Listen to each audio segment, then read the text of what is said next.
आरा में हम लोगों की एक महासभा है जिसका आयोजन पार्टी के द्वारा किया जा रहा है। इसको एक विधिवत शुरुआत मान ले, शंखनाद मान ले। विधानसभा चुनाव को लेकर आने वाले दिनों में पार्टी लगभग 7-8 और ऐसे कार्यक्रम आयोजित करेगी। इसकी सोच 4-5 जिलों का एक समूह बनाकर उस जिले में संगठन के माध्यम से एक बड़ी सभा करना है। इस बार हम लोगों ने शाहबाद के इलाके में पहला ये कार्यक्रम जिससे हम लोगों ने शुरुआत की है, जिसमें आरा, बक्सर, औरंगाबाद, आपका कैमूर, इन तमाम जिलों को मिलाकर हम लोग ये कार्यक्रम कर रहे हैं।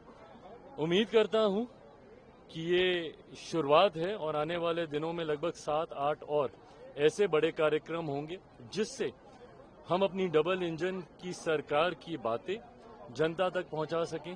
बिहार फर्स्ट, बिहारी फर्स्ट की सोच को हम लोग जनता तक पहुंचा सकें, ताकि 2025 बिहार विधानसभा चुनाव परिणाम में जो जीत एनडीए गठबंधन को मिलने जा रही है, उस जीत के मार्जिन को हम लोग और बड़ा कर सकें। आपने ये भी कहा जो क्या कहते हैं समान सीटों से आपके पार्टी तरफ से आगे आप लड़ेंगे, तो वो क्षेत्र कौन सा होगा? मिथिला होगा, मगध होगा, भोजपुर होगा? थोड़ा सा समय हमको और दे दीजिए प्रभु।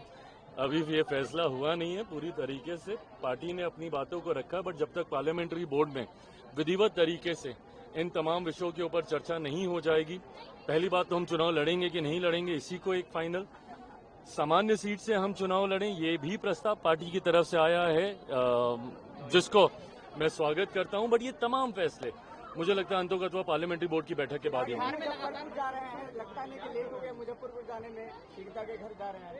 बात देर सवेर की नहीं है, बात न्याय दिलाने की है। मैं आज की तारीख में एक ऐसी सरकार का समर्थन कर रहा हूं बिहार में जिनके रहते हुए ऐसी घटना अगर घटी तो ये हम सब के लिए एक चिंता का विषय है। मेरी प्राथमिकता में ये था कि पहले परिवार को न्याय दिलाने के लिए हर संभव कदम जो हमारी सरकार उठा सकती है, चिन्हित करना कौन दोषी हैं, पीएमसीएच में जिस तरीके से लापरवाही बरती गई वहां पे कौन लोग हैं, इन तमाम विषयों पर पहले पहल हो जाए। पार्टी के हमारे साथी कई बार वहां पर जा चुके हैं, ऐसे में ये पहला मौका है जब इन तमाम विषयों पर राज्य सरकार में चर्चा करने के बाद अब मैं वहां पर जा रहा हूं, ताकि परिवार को ये विश्वास हम लोग दिला सकें कि ऐसी कठिन और दुखद घड़ी में पूरी तरीके से हम लोग आपके साथ हैं। भाई ये चिंता का विषय है। मैं मानता हूं जब चुनाव आते हैं कई ऐसे असामाजिक तत्व हैं जो और ज्यादा सक्रिय हो जाते हैं और ऐसी घटनाओं को अंजाम देते हैं। बट पुनः ये जिम्मेदारी भी हमारी सरकार की ही है कि इसको नियंत्रित डेफिनेटली होते हैं। चुनाव के वक्त हर कोई चाहता है, ऐसे असामाजिक तत्व चाहते हैं कि कैसे समाज में तनाव का वातावरण स्थापित हो ताकि इनके अपराध को और ऐसी सोच को बल दिया जा सके। बट उनको नियंत्रित करने की जिम्मेदारी भी हम ही लोगों की है। राज्य सरकार से मैं निरंतरता में मैं चर्चा में हूं। मैंने पत्र के माध्यम से भी मुख्यमंत्री जी तक अपनी चिंताओं को मैंने पहुंचाया था। मैं मानता हूं कि जल्द इसको नियंत्रित किया जाएगा।